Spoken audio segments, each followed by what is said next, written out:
ഇന്ന് നമുക്ക് NSPF പഠിക്കാനുള്ളത് സെമി കണ്ടക്ടർ ഡിവൈസസ് ആണ്.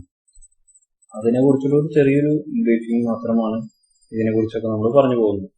അപ്പോൾ അതിൽ ആദ്യത്തെ semi conductor devices, semi conductor വെച്ച് ഉണ്ടാക്കുന്ന ഡിവൈസസ്. നമ്മൾ ഫാൻസി കമ്പോണൻസ് ആണ് മുമ്പ് പഠിച്ചത്.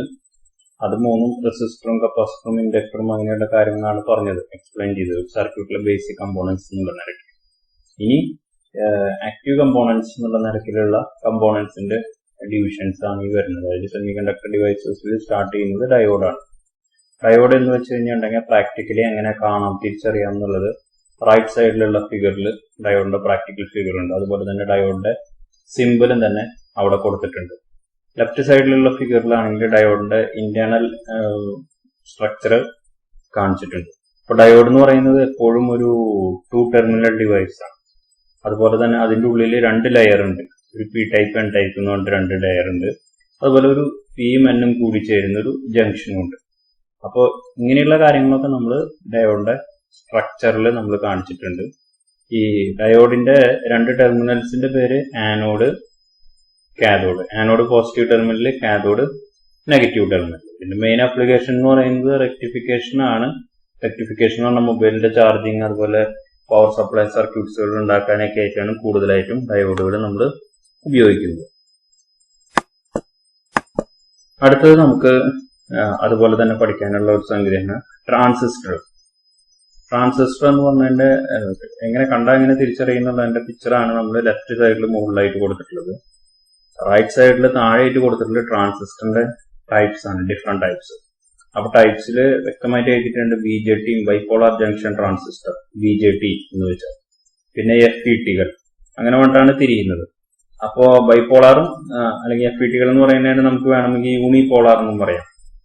അപ്പൊ BJTകൾ 2 എണ്ണമായി തിരിയും, NPN ഉം PNP.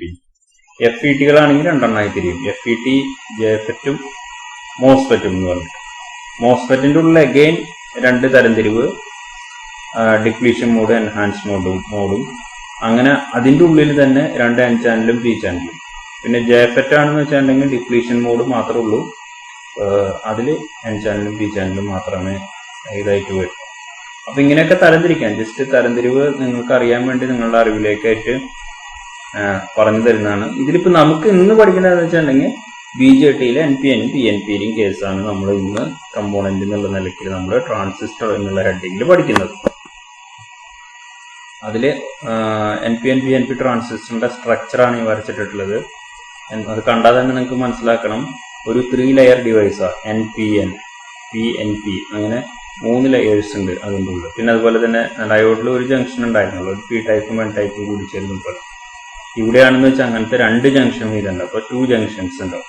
പിന്നെ ഇതിന് 3 ടെർമിനൽസ് ഉണ്ട്, എമിറ്റർ, ബേസ്, കളക്ടർ എന്നാണ് അതിനെ നമ്മൾ പറയുക. പിന്നെ അതിന്റെ സിമ്പിള് തൊട്ടിപ്പുറത്ത് നമ്മൾ റൈറ്റ് സൈഡിൽ വരച്ചിട്ടുണ്ട്. സിമ്പിള് നമ്മൾ നോക്കിയാണെങ്കിൽ സിമ്പിളിൽ എപ്പോഴും ഏരോ മാർക്ക് കാണിക്കുക. ഏരോ മാർക്ക് കിടക്കുന്നത് എമിറ്ററിലാണ് എപ്പോഴും കിടക്കുക. അതുപോലെ അത് കാണിക്കുന്നത് കറണ്ട് ഫ്ലോന്റെ, കൺവെൻഷൻ കറണ്ട് ഫ്ലോന്റെ ഡയറക്ഷനാണ്. പിന്നെ ട്രാൻസിസ്റ്റർ എവിടെ ഉപയോഗിക്കുമെന്ന് ചോദിച്ചു കഴിഞ്ഞിട്ടുണ്ടെങ്കിൽ അതിനെ നമുക്ക് ആംപ്ലിഫയർ ആയിട്ട് ഉപയോഗിക്കാം.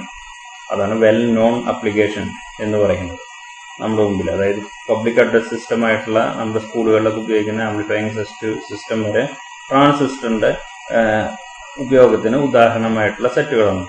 പിന്നെ സ്വിച്ച് ആയിട്ട് വേണമെന്ന് വെച്ചാൽ നമുക്ക് ഉപയോഗിക്കാം, റെഗുലേറ്റർ ആയിട്ട് ഉപയോഗിക്കാം, പിന്നെ ബഫർ ആംപ്ലിഫയേഴ്സ് ആയിട്ട് നമുക്ക് ഉപയോഗിക്കാനായിട്ട് പറ്റും.